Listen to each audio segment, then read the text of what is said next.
چند سالوں کی سکینہ جو بنت حسین ہے، جو اپنے بابا کی لاڈلی ہے. دنیا کی ہر بیٹی اپنے باپ کی لاڈلی ہوتی ہے. دنیا کی ہر بیٹی اپنے باپ کی لاڈلی ہوتی ہے، اپنے باپ کی آنکھوں کا نور ہوتی ہے، اپنے باپ کے سینے کا سکون ہوتی ہے. اور اگر ہم یہ کہیں تو بے جانا ہوگا کہ مرد واحد باپ کے روپ میں ایسا مرد ہے کہ شاید ہی کوئی ایسا مرد ہو جو اپنی بیٹی سے محبت نہ کرے. شاید ہی ایسا مرد ہو جو اپنی بیٹی سے محبت نہ کرے.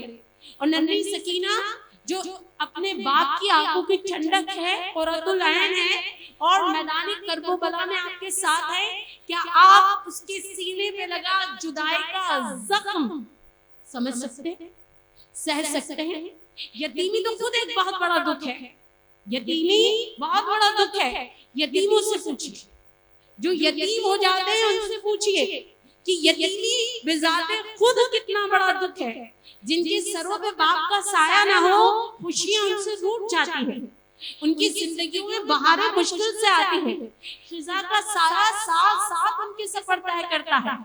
یتیمی کے دکھ اٹھانے والے جو اپنا دکھ خود سمجھ سکتے ہیں، وہ میں اور آپ نہیں سمجھ سکتے. اب ننھی سکینہ کے دکھ کو کون سمجھے گا؟ کربلا کے میدان میں اپنے بھائیوں کو کھو دیا.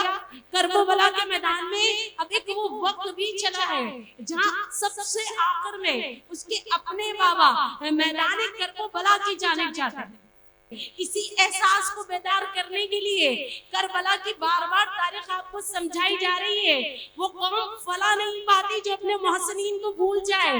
آپ سب صاحب اولاد ہیں، ذرا دل پہ ہاتھ رکھیے. جب اپنے سامنے ایک ایک نگینے سارے قربان ہو گئے ہوں اور آخر میں حسین سے بچے ہوں، میدان کربلا کی طرف جا رہے ہوں، میں اور آپ تو پھر انسان ہیں. میرے حسین کا جو گھوڑا تھا نا، وہ بھی اس دکھ کو محسوس کر رہا تھا. وہ بھی اس دکھ کو محسوس کر رہا تھا، باوجود ایڑ لگانے کے چلنے کے لیے تیار نہیں تھا. امام حسین دیکھتے ہیں کہ گھوڑا آخر کیوں میدان کی جانب نہیں جا رہا. جب دیکھا تو پتا چلا گھوڑوں کی ٹانگوں سے ننھی سکینہ لپٹی ہوئی ہے. یہ بیٹی کی محبت ہے اپنے باپ سے.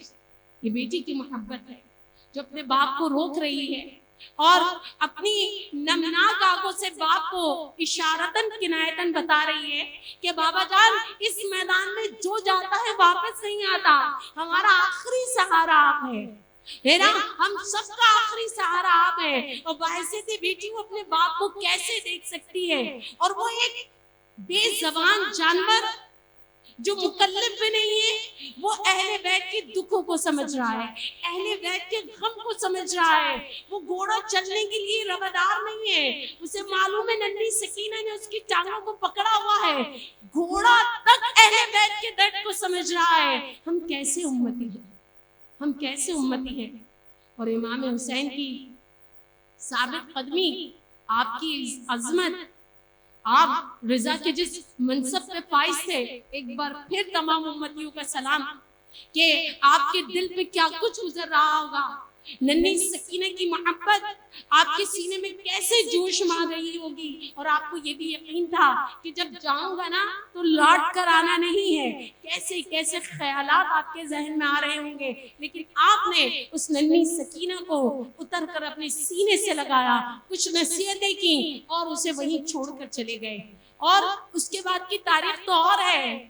میرے حسین تو اپنے عظیم منصب پہ فائز ہو گئے، شہید ہو گئے، لیکن سکینہ کی اسیری سے ایک نئے زخم کا باب کھلتا ہے، ایک نئی جدائی کا باب کھلتا ہے. ایک یہاں باپ کی جدائی کا جو درد تھا تو ایک باپ کی جدائی کا جو درد تھا سو تھا، لیکن قیدی بن کے درد کا عالم اور تھا. قیدی بن کے درد کا عالم اور تھا. یزید کے دربار میں ایک شامی نے بڑی خباثت سے کہا، یہ بچی مجھے دے دو. وہ تو سلام ہو حضرت زینب سلام اللہ علیہا پر، جس نے اپنی جرت اور اپنی جرت کے ساتھ یزید کو للکارا اور ننھی سکینہ کی حفاظت کی. یہاں ایک لمحے کے لیے میں رک رہا ہے، ایک لمحے کے لیے سوچیے تو صحیح. شامی نے جب میری سکینہ کا مطالبہ کیا، وہ مانگا، تو کیا شامی مسلمان نہیں تھا؟ کیا شامی نہیں جانتا تھا یہ آیت تطہیر اس گھرانے کے لیے اتری ہے؟ کیا شامی نہیں جانتا تھا یہ امام حسین کی لخت جگر ہے؟ کیا یہ شامی نہیں جانتا تھا یہ علی کی پوتی ہے، یہ میرے کریم آقا علیہ الصلوۃ والسلام کے نواسے کی بیٹی ہے؟ یقیناً غفلت میں ڈوبا ہوا تھا۔